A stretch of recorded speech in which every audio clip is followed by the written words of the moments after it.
Salam Bapak Ibu Saudaraku yang terkasih, selamat hari Minggu tanggal 25 Oktober 2020. Kita persiapkan diri kita untuk mendengarkan firman Tuhan dan juga berusaha untuk memahaminya.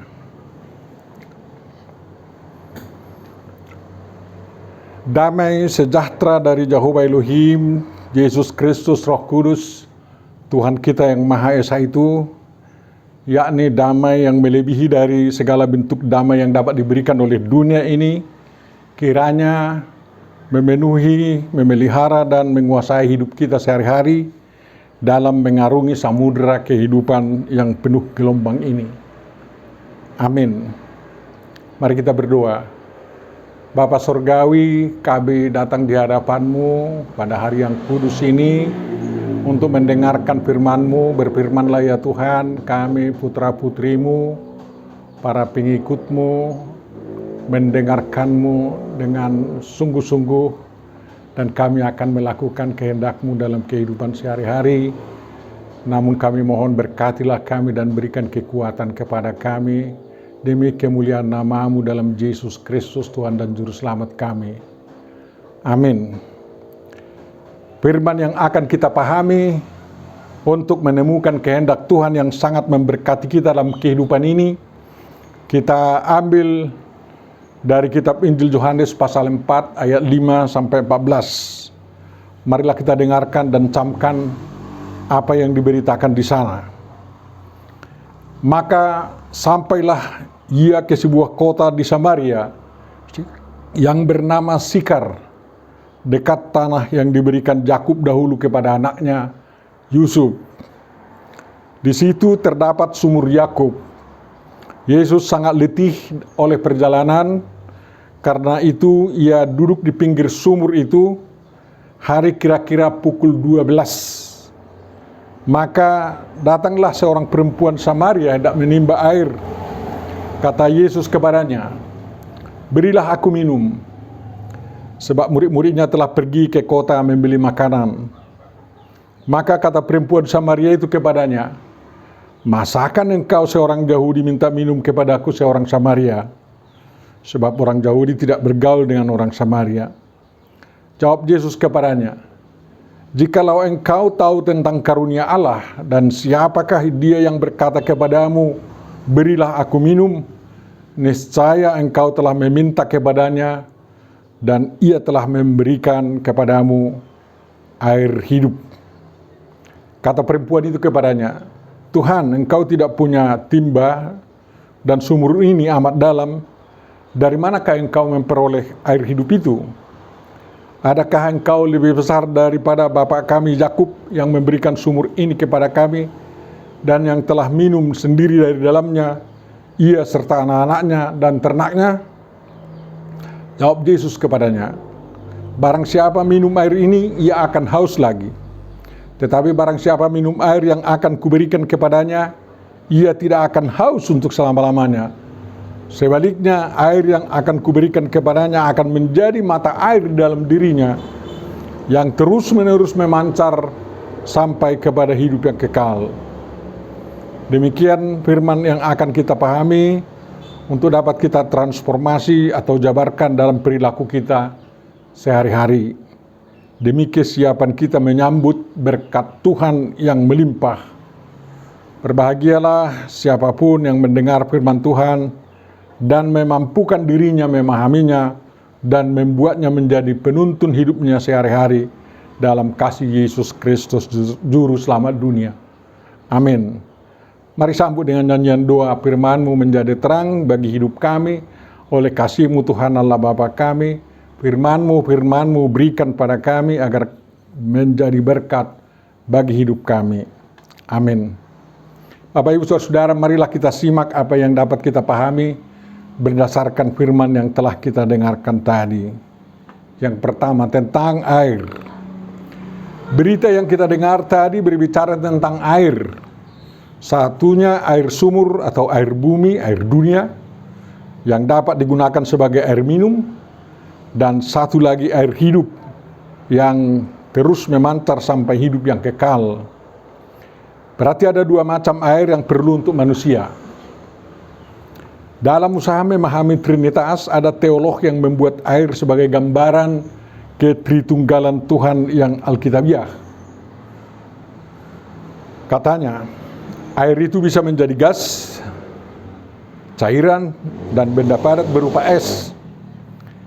Ketiga-tiganya tetap dalam bahasa kimianya H2O, hidrogen oksigen. Tapi ada perbedaan-perbedaan keterangan dalam menjelaskan hubungan tiga wujud itu. Air gas, air cairan, dan air es itu tetap H2O, walau dalam wujud yang manapun dari yang tiga itu. Analoginya, Bapa, Anak, Roh Kudus tetap Tuhan, walau dalam wujud yang manapun dirinya. Walaupun dalam wujud yang manapun darinya. Tetapi ada yang mengatakan bahwa air gas dan air es bukanlah air gas, air cair bukanlah air es, dan air es bukanlah air gas, dan sebaliknya. Ini disejajarkan dengan pendapat Bapa adalah Tuhan, Anak atau Yesus Kristus adalah Tuhan, Roh Kudus adalah Tuhan, Bapa bukanlah atau is not Anak, Anak bukanlah atau is not Roh Kudus, dan Roh Kudus bukanlah is not Bapa. Dengan demikian penjelasan tentang Tuhan yang Tritunggal itu masih tetap membingungkan menurut saya, karena di sana ada kata bukan atau is not. Menurut saya lebih jelas kalau dikatakan menyembah Bapa adalah menyembah Anak dan Roh Kudus, menyembah Anak adalah menyembah Bapa dan Roh Kudus, menyembah Roh Kudus adalah menyembah Bapa dan Anak, dan demikian sebaliknya. Penampakan Tuhan sebagai Bapa adalah penampakan bersama Anak dan Roh Kudus, walau kebersamaan itu secara tersembunyi. Penampakan Tuhan dalam Anak adalah penampakan bersama Bapa dan Roh Kudus, walau kebersamaan itu secara tersembunyi. Dan penampakan Tuhan dalam Roh Kudus adalah penampakan bersama Bapa dan Anak, walau kebersamaan itu secara tersembunyi. Tetapi yang hendak dikatakan di sini bahwa Tuhan kita yang Maha Esa itu adalah Tuhan yang hidup, yang dapat memberi air hidup. Ketritunggalannya itu hidup dan memberikan kehidupan. Dia terbandingkan dengan air yang memang hidup. Nabi Yeremia menyebut Tuhan sebagai sumber air hidup, Yeremia 2:17 ayat 13. Dan Yesus mengatakan bahwa dari dirinya mengalir air hidup. Yohanes 4 ayat 10, 13 sampai 14. Yohanes 7 ayat 37 sampai 39. Yang kedua, air adalah salah satu dari unsur utama ciptaan Tuhan untuk digunakan dalam proses-proses menjadikan ciptaan-ciptaan lainnya, yang karenanya ciptaan itu menjadi hidup. Dalam hal Tuhan menciptakan langit dan bumi, kemudian ada samudra raya atau air yang luar biasa banyaknya menutupi bumi, dan roh Tuhan mengeraminya atau merahepet di atasnya, sehingga air itu memungkinkan adanya kehidupan-kehidupan di dalam air, yakni ikan segala macam. Dan olehnya tanah menjadi basah, lalu tumbuh-tumbuhan dimungkinkan untuk hidup dan berbuah, dan memungkinkan tanah kering itu dibuat menjadi tanah liat sebagai bahan pembuatan manusia atau Adam yang kemudian dihidupkan oleh Tuhan. Air itu menjadi uap air sehingga udara berisi oksigen, bahasa kitab menjadi kabut, Kejadian 2 ayat 6. Dan dengan demikian ruang di langit itu menjadi tempat burung di langit terbang dalam keadaan hidup. Uap air yang menjadi titik-titik air di langit turun ke bumi sebagai hujan untuk membasahi permukaan bumi dan mengalirkan sungai-sungai. Ingat betapa pentingnya ada sungai-sungai di Taman Eden, Kejadian 2 ayat 10 sampai 14, dan sungai air kehidupan yang airnya sangat jernih, mengalir dari Yerusalem baru, dari tahta Tuhan, tahta Anak Domba, Wahyu 22 ayat 1. Semuanya itu demi kehidupan. Manusia harus pandai mendistribusikan air ke rumah-rumah mereka, ke sawah-sawah mereka, seperti dengan program padat karya irigasi yang digiatkan Presiden Jokowi via Kementerian PUPR selama periode pemerintahannya hingga sekarang ini. Kemudian mengalirkannya ke pengolahan-pengolahan air yang dilakukan manusia dan juga menggunakannya untuk tubuh masing-masing manusia agar tubuh tidak mengalami dehidrasi atau kekurangan air. Air menjadi lebih penting dari roti atau nasi, bahan makanan padat lainnya, dalam menopang hidup manusia. Bumi dan langit merupakan tempat hidup, sedangkan air menjadi alat Tuhan untuk memungkinkan hidup dan membuat kehidupan itu dapat berjalan dengan baik. Dalam sifatnya yang hidup, air bisa digunakan dalam berbagai kebutuhan manusia. Sebagai alat penyembuh, ingat Naaman yang sakit kusta atau orang sakit di kolom betis dan lain-lain. Sebagai alat dalam ritus keagamaan, sebagai air pentahiran, sebagai air baptisan, air wudu, air pembasuh. Untuk kesehatan, bukan hanya untuk minuman, cuci tangan, tetapi juga untuk obat-obatan. Selain untuk membangun kehidupan, air juga dapat digunakan, terutama oleh Tuhan, untuk membinasakan manusia. Contohnya air bah dalam cerita Nuh, dan banyak contoh lainnya yang berupa bencana banjir. Dalam Alkitab, air sering dijadikan lambang atau simile, metafora, dan untuk itu lihat ajalah kamus teologi. Yang ketiga, Bapak Ibu Saudara, Yesus memberikan air hidup, Ibraninya maim hayim, itu bentuk plural yang berarti banyak sekali dan cukup untuk segala ciptaan yang hidup, terutama untuk seluruh umat manusia. Tadi sudah dikatakan bahwa menurut Yeremia, Jehovahlah sumber air hidup, sumber air kehidupan. Yesus menunjukkan bahwa Dia adalah sumber air kehidupan, yang kalau orang meminum air darinya, air hidup itu menjadi mata air di dalam dirinya, yang terus-menerus memancar sampai kepada kekekalan, kepada hidup yang kekal. Dari itu dapat dikatakan bahwa sebagai firman yang menjadi manusia, atau sebagai penampakan Tuhan, Jehovah ada dalam Yesus Kristus. Dari penjelasan tadi tampak ada kesamaan air bumi, air dunia, dan air hidup yang dari Yesus, yakni sama-sama hidup dan sama-sama memungkinkan kehidupan berjalan dengan baik. Kedua-duanya dapat memuaskan dahaga manusia.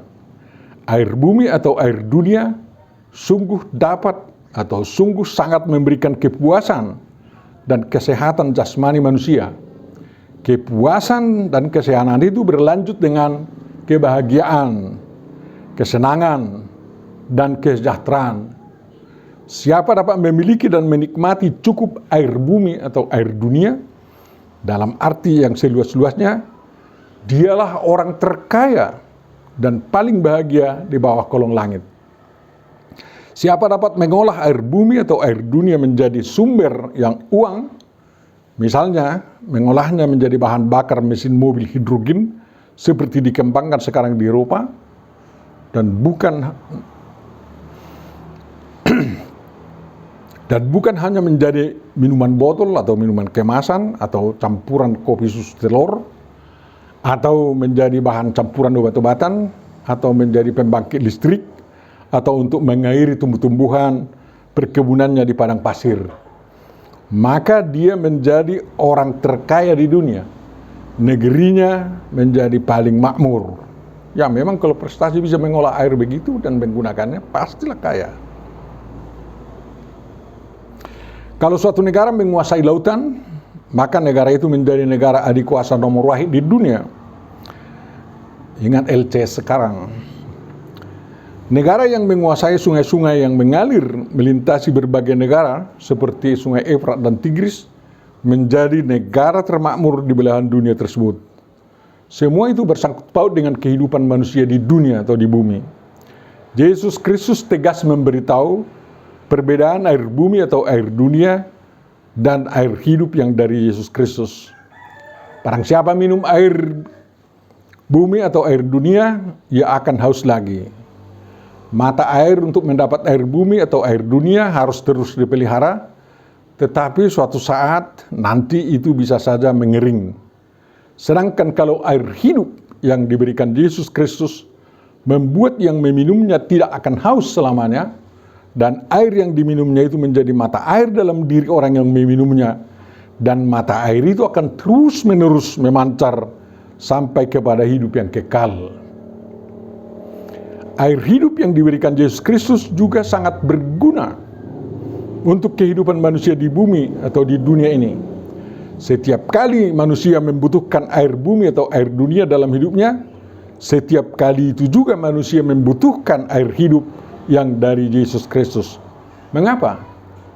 Karena bukan hanya kedahagiaan jasmani manusia yang perlu dipuaskan, tetapi juga kedahagaan rohaninya.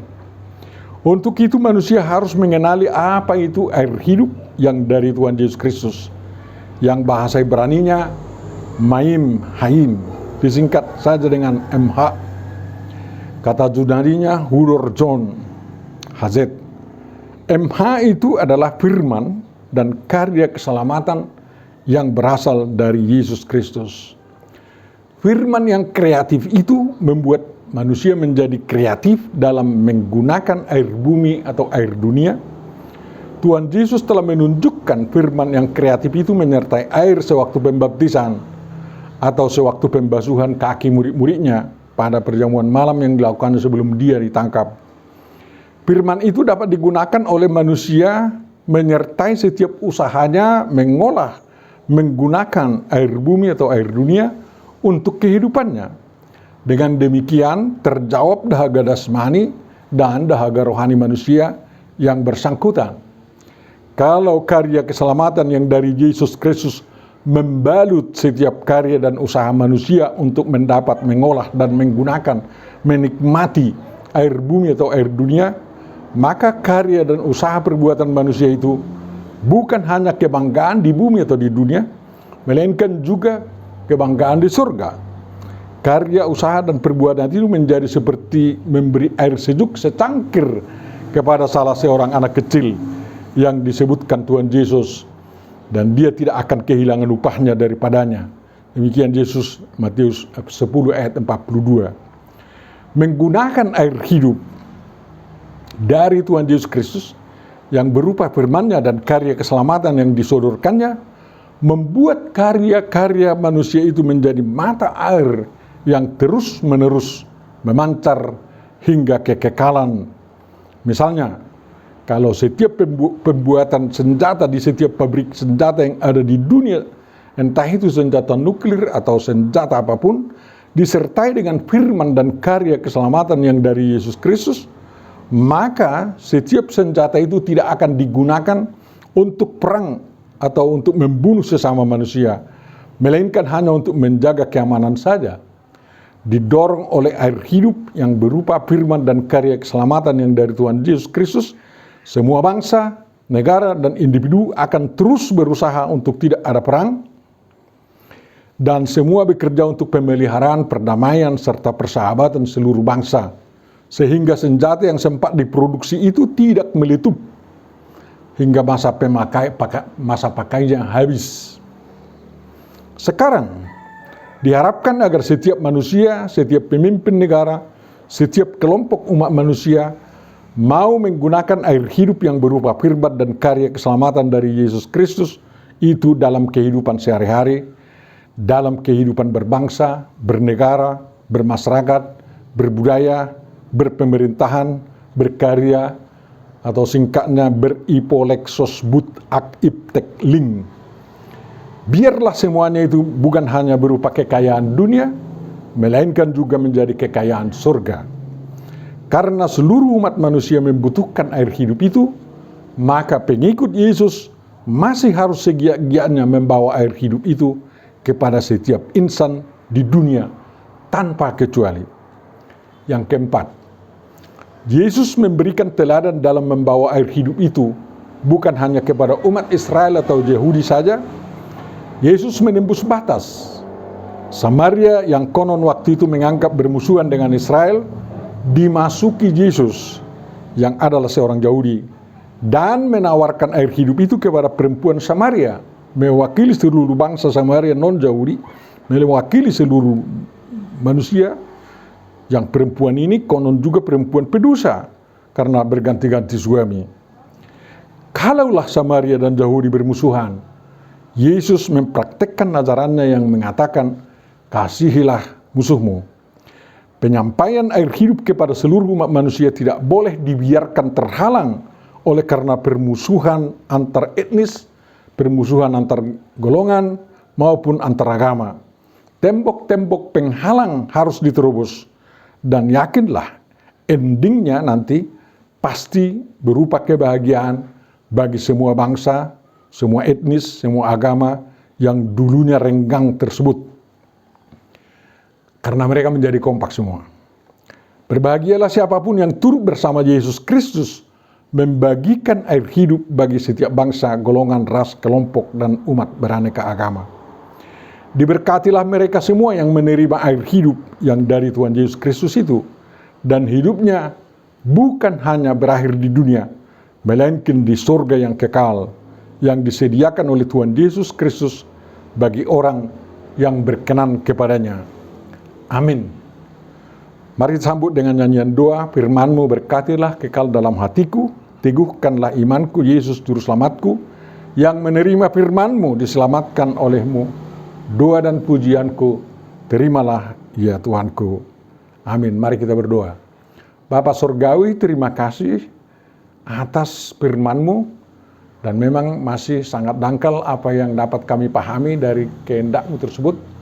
Namun, tolonglah kami agar kami ikut menjadi penyebar air hidup yang daripada-Mu, agar semua umat manusia mendapat berkat dan juga berbahagia, karena mereka sejahtera di bumi dalam usahanya menggunakan air bumi atau air dunia, sekaligus menggunakan air hidup yang daripada-Mu, yakni firman-Mu dan karya keselamatan-Mu.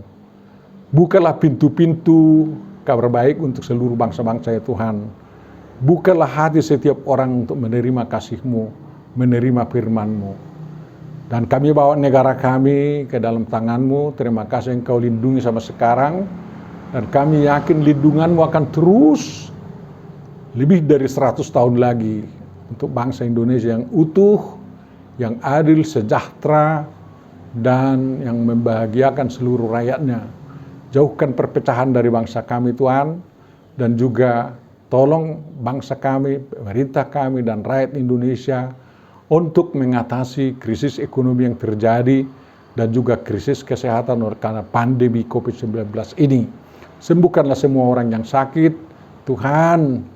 Kiranya vaksin COVID-19 itu dapat segera disuntikkan kepada seluruh penduduk Indonesia agar setiap orang mendapat kekebalan terhadap penyakit tersebut. Berkati seluruh umat-Mu di seluruh dunia Tuhan, dan terutama jemaat-jemaat-Mu yang ada di Indonesia.